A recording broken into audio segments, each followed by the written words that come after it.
So another day, another repair. So we have here, meron tayo ditong for LCD replacement ng Vivo Y91. So na-disassemble ko na siya. Tapos na, we have the battery cover. Yan, ito lang muna siya. So, i-unbox natin.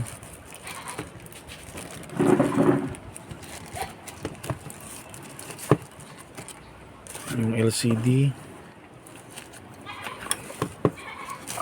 Yan, pag bubuksan po yung parcel, mga bumibili po ng LCD online, huwag niyo pong sirain kaagad yung plastic.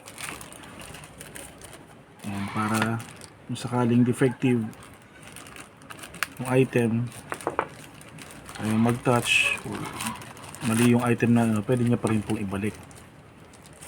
And now it's free. Pag Lazada, pipick upin ng courier. Yan, ganda ng ano. So this is from the iParts Expert.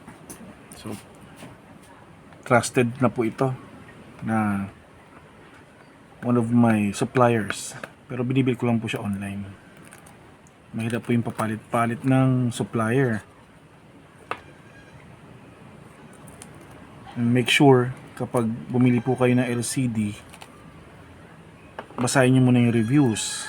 Ayan. So it's very important na magbigay po ng reviews kung maganda po yung quality ng mga binibili natin para sa reference ng mga susunod po na bibili. Yan. Hindi lang po para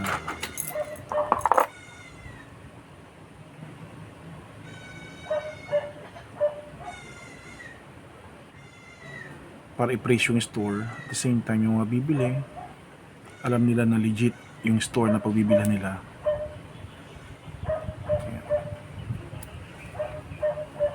So payo ko lang po sa mga bibili ng LCD online, mas maganda po kapag mas maganda po kapag binabayaran nyo na po yung LCD, kasi pag COD ang hirap. Pag nag-refund kayo, aabutin ng matagal bago bumalik yung pera, kasi isilin pa lang ni rider, tapos ibibigay niya dun sa logistics company,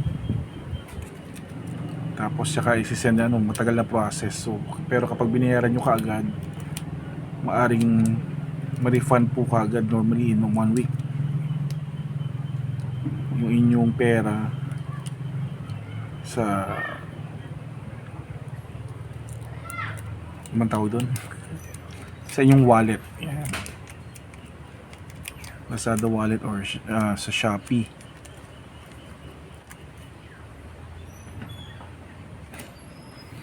Test muna natin, sana hindi lobat.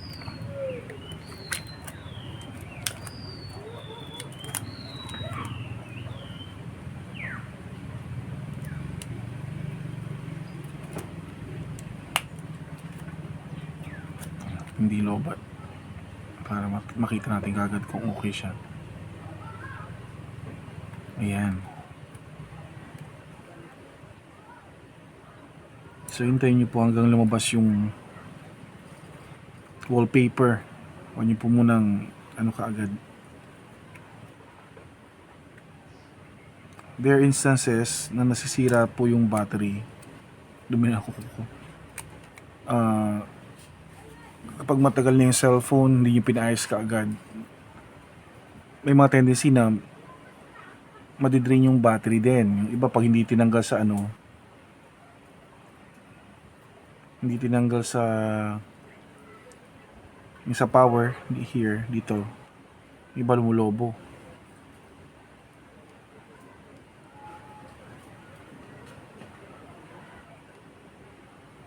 Ayan, tingnan natin kung lobat ata siya.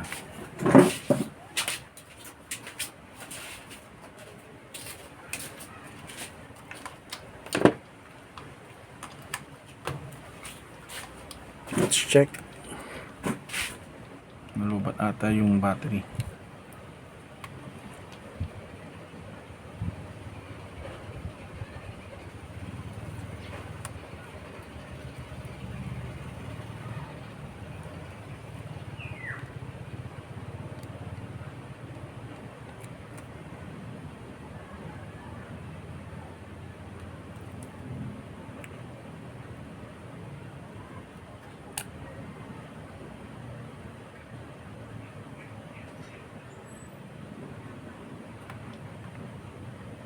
Ayaw mag-respond.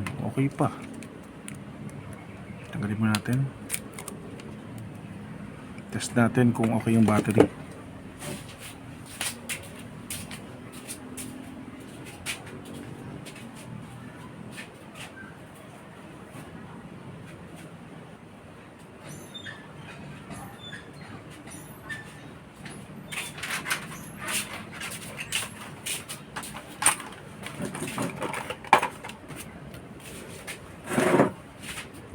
Natin.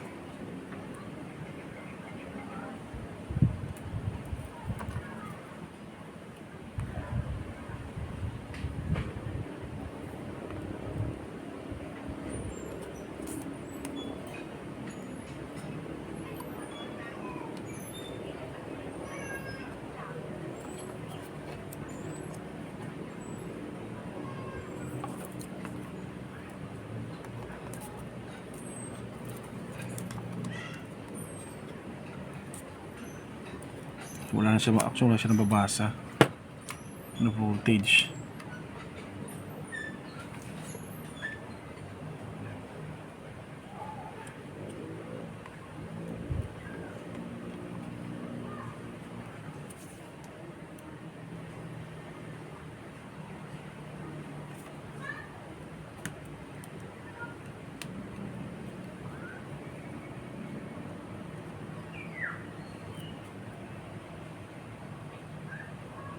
Ayan, kung may pag-asa pa.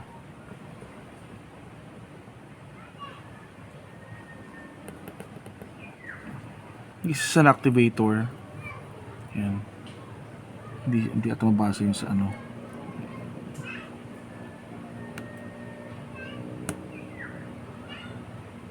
Ang 317.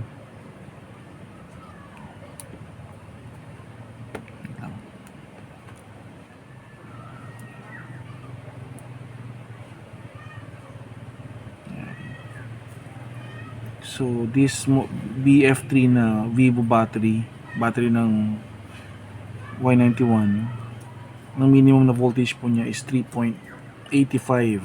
Para mag-switch po yung yung cellphone. But now here it's only 293.01. Yan, nag-charge naman siya. Tingnan natin. So sana mag-charge siyang diretso.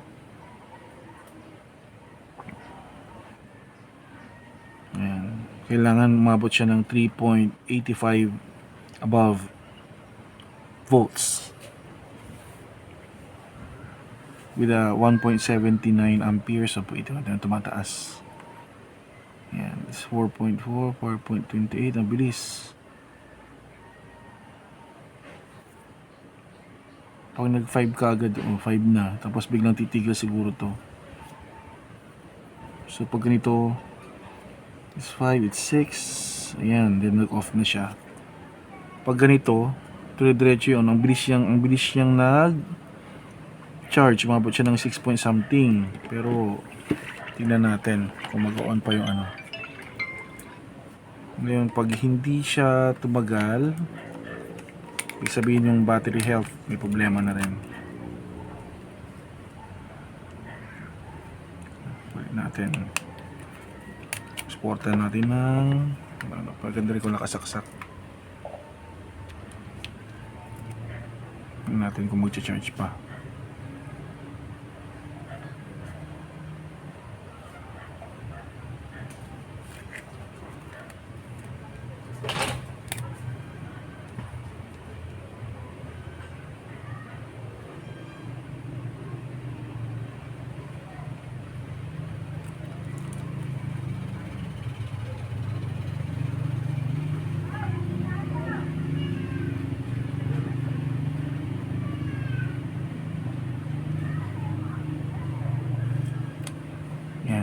So basically na-drain na nga yung battery. Ayun, wala nang response. Ayan. So